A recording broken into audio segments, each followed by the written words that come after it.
Moral habits induced by public practices are far greater and quicker in making their way into men's private lives than the failings and faults of individuals are in infecting the city at large, meaning men ultimately only learn from their public premises and outside conditions and external societies and circumstances by which they're always surrounded and in which they always live under all circumstances and situations, because they cannot live without society, because man by nature desires knowledge, and he also is a public, a political, a social animal all the time, because that's how his psychology works. Without his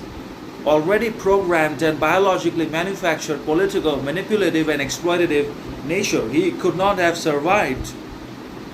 all these obstacles and impediments that were both external and natural at the same time. He could not have made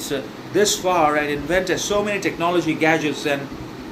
things in the world had he not been political, manipulative, exploitative, decisive all the time in his way and his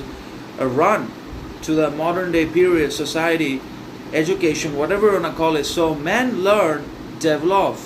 grow, and integrate and evolve primarily from their public premises and outside practices and societal circumstances, interactions, and relationships with the other, and not from themselves. So men do not always learn from themselves in their individual hours, in the moments of loneliness or solitude in which they actually can understand themselves better, and that also introduces to their weaknesses, shortcomings, deficiencies, drawbacks, and other insecurities, because man learns, grows, develops, integrates primarily from external circumstances and public situations and all the time. So man learns more from the outside and from the public premises and from the societal conditions than he learns, grows, and progresses from himself. So we could have easily come to the realization, identification, recognition of our problems, ignorance, envy,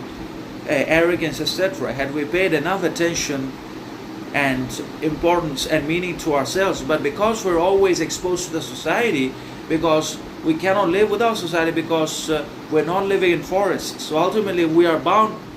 to learn and adapt to and from the society, even if we don't want to. So obviously,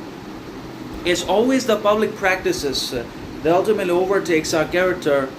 and overwhelms our mentality, action, and overpowers our practices, and not our own mistakes, not our individual self,